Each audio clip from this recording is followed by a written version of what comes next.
Hello, thanks for coming. Today, and I've talked about this for a while, I'm actually going to do some keycap cleaning. And when I say that, I mean there's some keycaps, bunches of them from, I believe it's from an 8032. And here is a great big Ziploc bag. So in a moment, I will go and I will run the tap. I will not use a kettle. I will run the tap as hot as it will go. And then I will put water into this bag, as well as I have this other little bag. And I think that will hold okay. This is only a single Ziploc. At least it better hold okay. And I will soak both bunches of keys for a while and then see how they turn out. So, and really there's nothing wrong with this. I mean, I heard stories of many years ago, a big newspaper in Toronto called the Globe and Mail.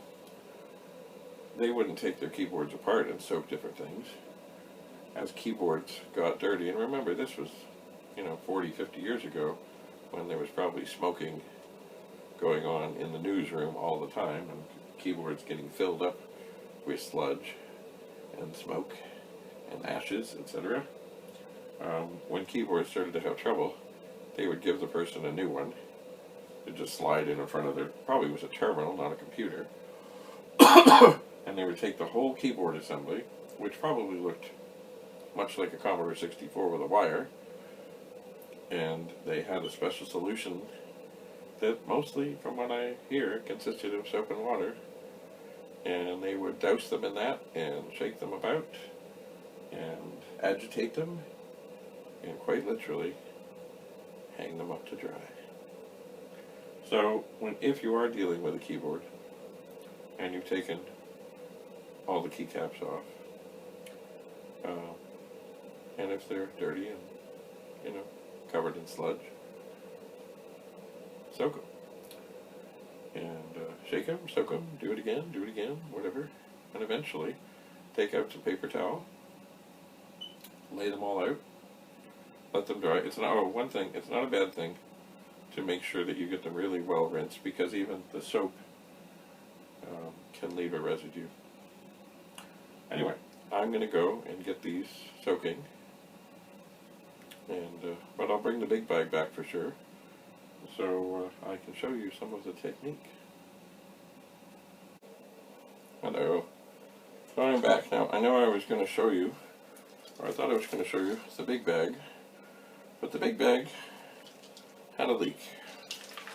So I turned it over with the Ziploc side down, so everything fell down to that end, and it wasn't leaking then.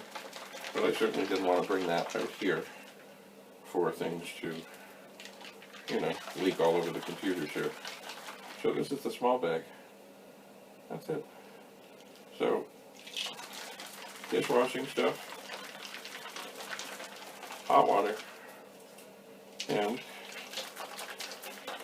good old agitation.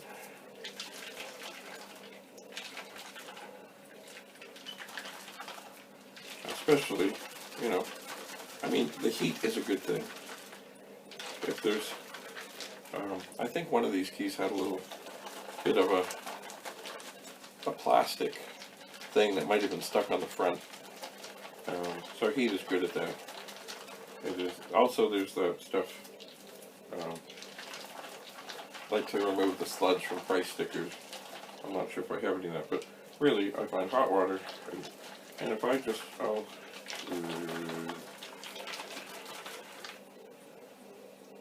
we go.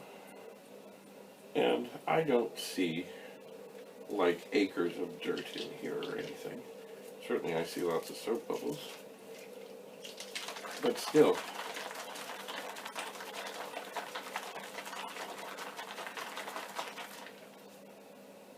I'm sure things are going to turn out better.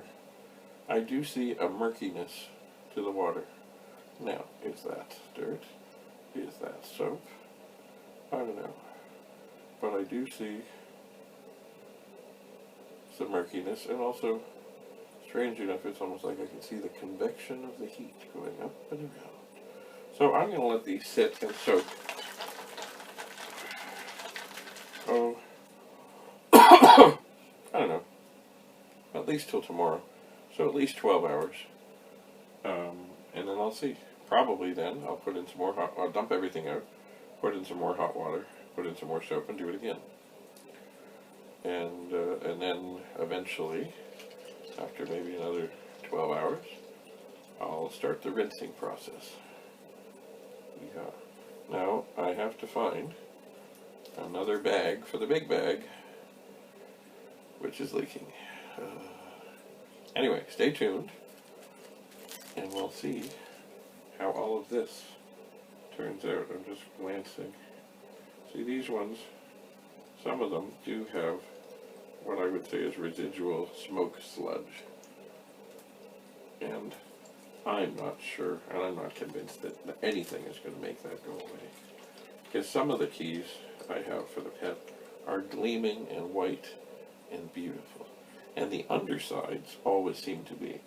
But the top, where fingers and smoke, I don't know why it wouldn't get on the bottom of the keys.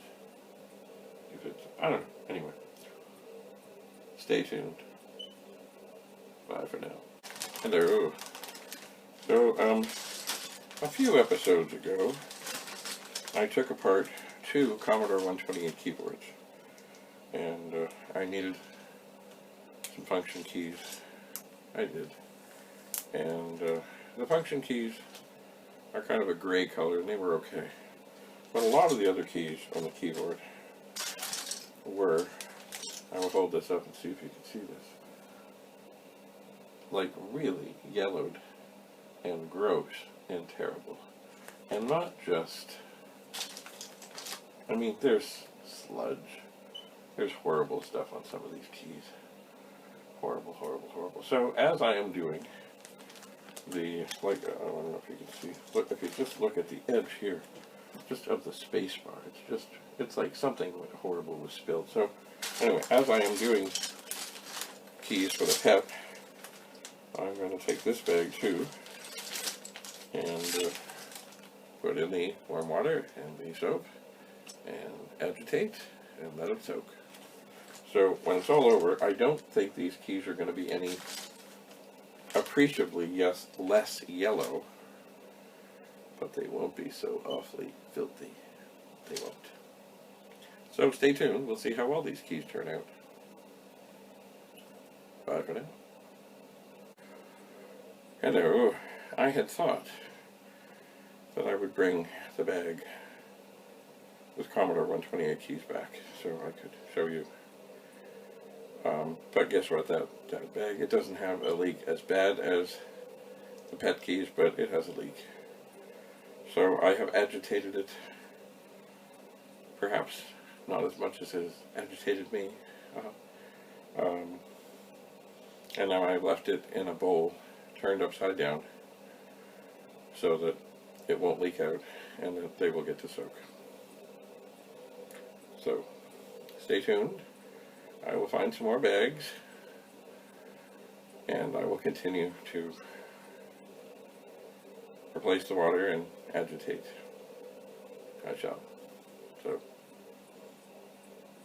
eventually, this process will be over. And I'll show you what the keys look like. Bye for now.